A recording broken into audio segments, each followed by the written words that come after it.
così mi avrà dato uno schiaffetto. Beh, mammina, al massimo mi avrà abbracciata, scusa. Ma sì, tutt'al più mi avrà dato un bacio. Ma da dove ci hai visti?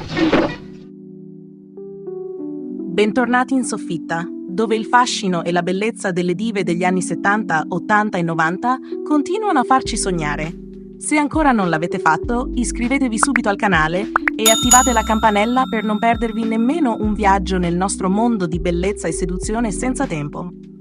Oggi ci immergeremo nella carriera scintillante e nelle 1000 sfaccettature della straordinaria Virna Lisi, un'icona di fascino ed eleganza che ha saputo conquistare il mondo intero con la sua bellezza irresistibile e un talento che ha lasciato un segno indelebile.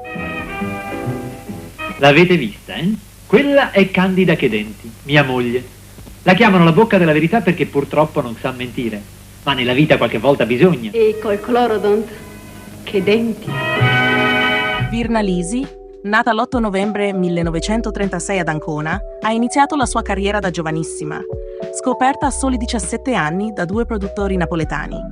Inizialmente, i suoi ruoli erano quelli tipici della bionda mozzafiato, l'attrice seducente che illuminava il grande schermo. Pensate a film come Casanova 70 o La donna del giorno, 1957, dove la sua bellezza non lasciava scampo agli spettatori. È impossibile dimenticare la sua classe innata, unita a quella sensualità raffinata che era sempre presente ma mai ostentata. Con il tempo, però, Virna ha deciso di ribellarsi a questi ruoli, dimostrando di essere molto più di un semplice volto bello e cercando parti più complesse che le hanno permesso di rivelare tutto il suo straordinario talento. Una delle sue prime avventure hollywoodiane, ad esempio, è stata Come uccidere vostra moglie, 1965, una commedia brillante accanto a Jack Lemmon. In questo film, Virna era la perfetta incarnazione della moglie ideale, bellissima, affascinante e quasi troppo perfetta. Il pubblico americano rimase incantato dalla sua grazia, tanto che Virna fu acclamata come la nuova bionda fatale di Hollywood.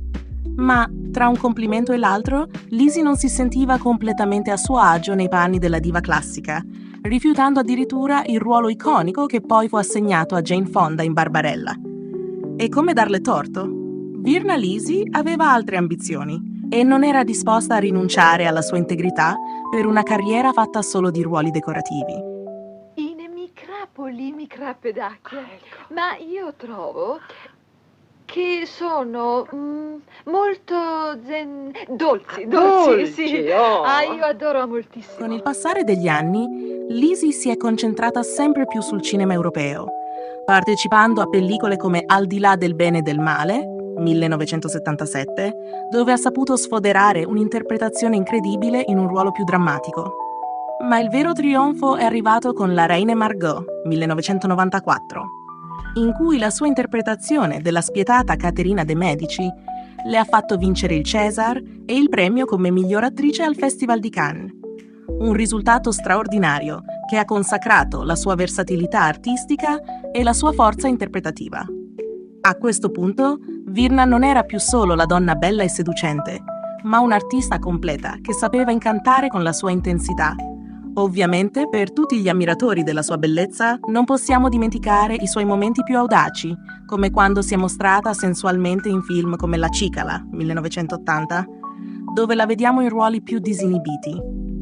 Le sue scene di nudo, pur essendo rare e sempre eleganti, hanno contribuito a costruire quell'immagine di sensualità raffinata che l'ha accompagnata per tutta la sua carriera. Ma, nonostante le tentazioni di spogliarsi per il grande schermo, Virna è sempre riuscita a mantenere un certo distacco, gestendo queste apparizioni con grande classe, senza mai cadere nella volgarità. E a proposito di sensualità, sapevate che la sua bellezza travolgente le ha anche aperto le porte del mondo delle riviste? Sebbene Virna sia sempre stata molto riservata riguardo la sua vita privata, la sua immagine ha spesso adornato le copertine di numerose pubblicazioni, dove veniva esaltata la sua eleganza senza tempo. Una bellezza che non aveva bisogno di essere spinta o esagerata, ma che bastava a se stessa, capace di lasciare senza fiato solo con uno sguardo. Concludiamo questo viaggio ricordando che Virna Lisi è stata molto più di una semplice icona di bellezza. Il suo percorso professionale, segnato da scelte coraggiose e interpretazioni memorabili, la rende una delle attrici italiane più amate e rispettate. È triste sapere che ci ha lasciato il 18 dicembre 2014, ma il suo spirito e la sua arte vivranno per sempre nei nostri cuori e nei film che ci ha regalato. E voi? Qual è il vostro film preferito di Virna Lisi? Fatecelo sapere nei commenti e se ancora non l'avete fatto, iscrivetevi alla Soffitta di Pippo per restare aggiornati su tutti i nostri contenuti.